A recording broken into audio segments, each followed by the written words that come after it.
Next reason I see businesses never make it is the guy never gets out of the field. So maybe they make it 4 or 5 years, but then you burn out and you start dropping the ball. Your quality drops. You just things start to change. You quit getting the referrals. Clients slowly start leaving you, and your business starts drying up. You quit winning as much business, and it all goes back to your attitude because you're burned out. So really work from the beginning to figure out how to get yourself out of the business. Another reason, big reason I see businesses not make it. This is a big problem across the board. Guys don't look at things from other people's perspective. So you may say, that customer's dumb. They don't get it. They don't understand what they're asking for.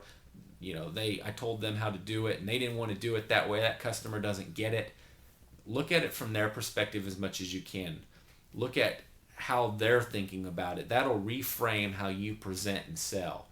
When you're doing marketing, you're trying to show off your company and put your logo on your marketing and say, hey, we're great customer service, all this stuff. Customer doesn't give a flip about that stuff. They see that stuff. Everybody markets exactly that same way. Think about it from their perspective. What do they want? They want somebody to call them back. They want somebody they can trust, somebody that's honest, somebody that's going to give them a fair price, somebody that's going to be there when they get in a crunch, somebody that's going to be willing to help them and answer their questions, somebody that's not going to send an employee to their house that's potentially going to break in and case the place. They just want somebody that's friendly, that they can trust, that they'd be comfortable recommending to their mom or their dad. That's what they want. Think about it from their perspective. What do they want? That'll give you better marketing. Better marketing gives you a better business, gives you more clients. It's how you stay in business. So these are just some things to think about. I just see so many guys running around. They're just adamant about this is the way it's got to be done. This is what the customer needs. And they forget, who cares? The customer doesn't care what you think they need. They care about what they think they need.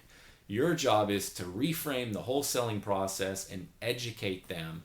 Look at it from their perspective, then you know how to talk to them. When you start to do that, you start to win more business and you start to solve that problem where 95% of companies go under because they don't have enough sales. Don't be cheap. Don't be... Okay, so there's a saying in the computer world, or it's a saying one of my business partner actually taught me years ago, and that is hard for the developer, easy for the user. And so what happens is, so follow me here. So in programming world, a lot of guys just want to sit down and they want to knock out some programming code because it's easy for them, but then it doesn't make for a nice program for the user. And it's hard for the user. Well, what he is communicating is it needs to be very, very easy for the user. And so it might be a lot harder for the guy creating it. So that's probably a horrible analogy, but follow me here. Everything you can do in your business to make things easier for your client, it gets you more business. So you might need to spend more time on your marketing to understand who is your client, who is the person really making the buying decision, female or male. You got to spend a lot more time. You got to figure out how to talk to them. It's hard. It takes work. But when you figure it out, your returns go way up. It's harder to have nice trucks. It's harder to have the best employees. It's harder to answer the phones all the time. It's harder to have the very nice proposal package that answers all their questions in advance and doesn't set it up a scenario up where they go to your competitor who answers their questions better. All the things you can do that take a lot of work for you on the front end will make your life a whole lot easier on the back end. It's hard for you, easy for the client. How can you make the client experience so incredibly easy, so good, so exceptional that you're the only company they'd ever want to work with, and you're the only company they'd ever refer to anyone else? Customer service is huge. It's completely underestimated, but it's how you get referrals, and referrals are the best clients you could possibly ever get. So keep that motto in mind. Hard for you, easy for your client. If you follow that, you're going to give them the very best experience. You're going to do a better job selling. You're going to give them the best advice. It just sets you up to win. It sets you up to be the best. So those are some quick reasons why most companies fail. If you'll eliminate those, if you'll hire good employees, a lot of guys get lazy on hiring employees. They just hire whoever they can out of desperation. Don't be that guy. Don't get stuck hiring the lousy employees because they're going to destroy your company. Be very careful in hiring. Have an incredibly good computer system to run your company and keep you organized. Keep you on top of everything. If you don't do that, you're asking to fail. The worst thing that can happen to you is growth.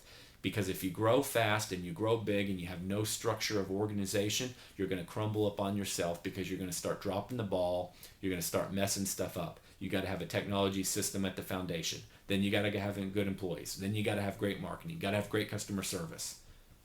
All those things build a great company, and it all happens over years. It does not happen day one. It's all hard. It all takes a lot of work. But if you work on that stuff, you will make it. You won't be one of the 95%. There's no reason.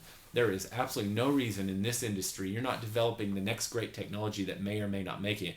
You're providing a service that everybody needs. All you got to do is be a little bit better than everybody else, sell better than the rest. Most of them suck. Sell better than the rest.